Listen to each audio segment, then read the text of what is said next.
In a village far from civilization, hidden among dense forests and overgrown paths, there lies an old school that has long been forgotten. This school was once the heart of the small community, where children learned and dreamed.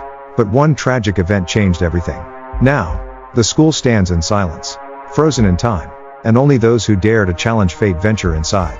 No one knows exactly what happened within its walls, but stories of the school circulate from mouth to mouth, leaving anyone who hears them with a deep sense of dread. The school was built in the early 20th century and for years served as the place where village children received their basic education. The principal, a man known as Mr. CERITA, was highly respected and esteemed. However, one afternoon, during what should have been a routine day, a small event changed everything. A little girl named Leela was found dead in one of the school corridors, her eyes wide open and her mouth seemingly frozen in a scream. No one knew how she died, but rumors about the cause of her death spread quickly. Some said she was killed by a restless spirit, while others believed Leela saw something she was never meant to see.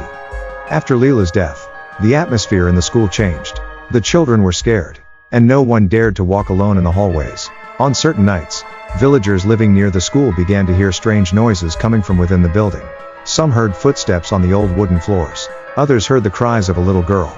Leela's death remained an unsolved mystery, and one by one, the students began to disappear without a trace. The principal, Mr. CERITA, once known for his strictness and authority, became a reclusive and mysterious figure. He was often seen talking to himself, as if something or someone unseen was watching him. Years after the events, the school was abandoned. No one dared to go near it. Even curious villagers chose to stay away.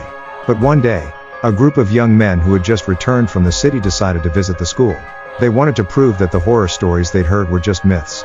With mixed feelings of curiosity and fear, they approached the school's long locked door. One of them, Tony, pushed the door hard. The door creaked open slowly, making a sound that echoed through the empty walls. As they stepped inside, a cold chill enveloped them, and the smell of dampness and rotting would hit their noses, making them feel uncomfortable. They walked through the dark corridors, following the trail of stories they had heard from the villagers. The sound of their footsteps echoed through the empty building, creating the illusion that they were not alone.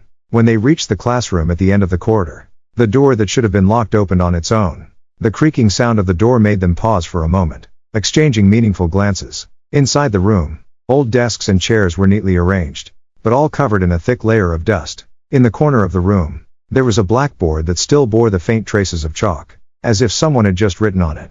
But what shocked them the most was the faint shadow of a little girl standing in the corner, staring at them with a blank expression.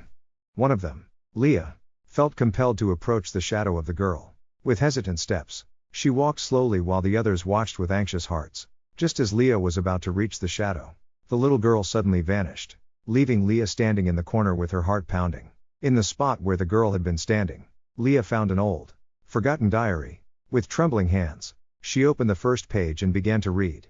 The diary belonged to Leela, the girl who had died years ago. In its pages, Leela wrote about an imaginary friend who always appeared in class and played with her, a friend whom no one else could see.